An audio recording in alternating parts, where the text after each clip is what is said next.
Alright, good day mga lods. May pupuntahan dapat ako ngayon. Ang problema, merong sira yung aking charger. Yan, so, kailangan ko din sana nitong charger kasi 31% lang yung ano ko. Since kailangan kong mag-navigate sa pupuntahan ko kasi hindi ko kabisado. Nakasaksak naman na. Tapos, ignition on. Yan o. Wala na, deads na. Deads na yung charger ko mga lods. SGP charger to. Okay naman yung connection. Buo naman dito. Ewan ko lang dun sa loob. Kasi may ano din dito sa part dito sa loob na ito. Meron siyang anong tawag dito? Fuse. May lagay siya ng fuse dyan. May fuse box na maliit. Yung bilog. Yun.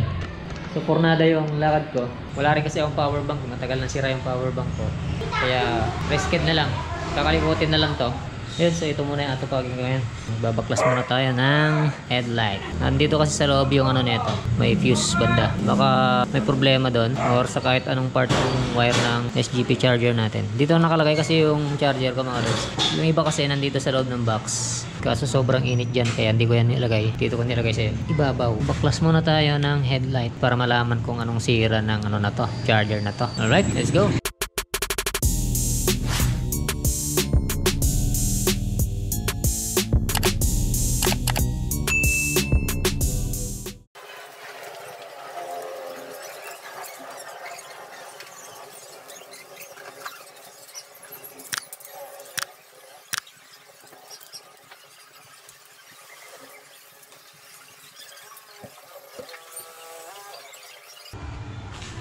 Ayan siya mga lods. Okay naman yung socket ng charger. May ano kasi dito yung mga socket ng charger. Okay naman kasi gumagana naman yung motor. Kasi pag hindi okay yung mga socket nito, hindi rin gagana yung motor. Tapos ito, meron siyang fuse. Tignan natin kung may loss. Naglulos dito sa fuse. Nalabas ko muna tong fuse na to. Ayan, so ito yung kanyang fuse. Kanina, pagtanggal ko na ito, sobrang kalawang niya. Pinunasan ko lang. Ayan, may natirang konti na lang. Sa loob naman, sobrang kalawang. Ayan yung pinaka ano niya. Pinaka spring niya. Parang wala ng spring na tumutulak. Hindi naman pundi yung fuse. Tinester ko rin buo din. Kaso, hindi nagko-contact dito. Kasi, durog na yung spring niya. Nagkalawang. Siguro nababasa. Ganon din dito. Nasakit sa taas. May kalawang na rin. Ito yung ano yan. Wala nang spring. Oh. Dapat tumataas baba yan eh. Pagka pinindot mo. Parang ano. Hassle na rin to lagyan ng bagong spring. Kasi maliit masyado yung spring na ginamit dito. Kaya ang choice ko na lang siguro. Papalitan ko na lang tong fuse box na to. Maglalagay na lang ako ng ibang fuse. Hindi ko sure kung ilang ampere to. Parang 5 pala to. 5. Oo nga 5 ampere. Kasi mahirap pumanap ng 5 ampere dito sa mga shop sa amin. Pinakamababa nila 10 ampere. So pwede na rin siguro yun 10 ampere. And so tatanggalin ko muna tong dalawa na to. Tapos maghanap ako ng pwedeng kapalit. Ito yung kanyang fuse box. Tignan niya yung loob niya mga lods. May durog-durog na parts ng spring. Kaya wala na. Hindi na pwede to. Wala rin ako mahanap na ganung maliliit na spring. Ito rin.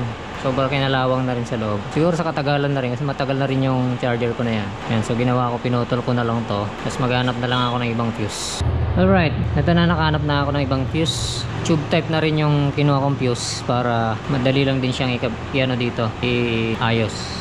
Yan, compare natin dun sa luma, sa stock. Ito yung stock, ito yung bago. Pero heavy duty din to, tube type. Hindi ko nga alam magagamit yung 5 ampere na fuse nung luma. Ito, kasi masyadong maliit. Samantalang itong bago, ito yung kanyang fuse. Ayan, mas malaki siya. Mas mataba yung kanyang fuse. Tapos ito, 10 ampere lang yung available nila. Wala silang 5 ampere. Pero okay na rin yan. Pwede naman yan. Ayan, so ito na lang yung ikakabit ko dito. Alright, so idudugtong ko na lang muna. Titignan ko kung naandar na yung ating charger. Alright, so ayan, nakabit ko na. Ayan siya. Na-tape ko na rin. Kung saan ko pinutol yung stock, doon lang babalik. Tapos may nakikita akong pwesto kung saan siya ilalagay dito. Ayan siya. Ayan. Tapos sisecure ko na rin yung kanyang wire dito sa aking strap na pinagsisekuran ko na ang lahat ng wire ko. Pero bago yon, syempre, ititesting muna natin. Ayan, nakasaksak na siya. Tapos yung charger natin. Ayan. Namatay na rin pala yung cellphone ko. Dahil sa sobrang lobat na. Ayan, ignition on. Kailangan umano to, umilaw. Kung okay. Ayan mga lods. Okay na siya. Nag-charge na. Ayan. May charging ano na siya, indicator. Ayan. Ulitin natin. Ayan. Ito na. May charging indicator na. Yan, so goods na. Alright. Babalik ko na itong mga to. Sisecure ko na yan. Kaso na-cancel na yung lakad. Okay lang yun, at least naayos ko. Secure ko muna to, tapos babalik ko na lang lahat. Alright, tapos din, actually saglit ko lang ginawa yan, lad. Kasi madali lang naman siyang ayusin. Yun, matitrace mo lang kung nasaan yung sira, maayos agad. Ito talaga yung hindi talaga pang heavy duty yung ganitong klase ng fuse box. May spring kasi ito Unlike dun sa pinasaklob na gano'n, hindi yung tinitread. Pag tinitread, madalas talaga masira yung spring pag nababasa. May pinapasukan ng tubig dito. Yun, so yun lang naman sa video na to. Kung gumagamit kayo ng ganitong charger mga lods, yung ganito, SGP yan. Tapos, yun nga, nasira na. Bukod dito sa part na to, siya nasisira. Malamang doon yan sa fuse banda. Kasi nadudurog talaga yung spring nun. Nauubos dahil sa kalawang. Alright, goods na. Pwede na pang long ride ulit mga lods. Mayroon na siyang charger. Yun na mga lods. Alright, sit sa lahat. Peace.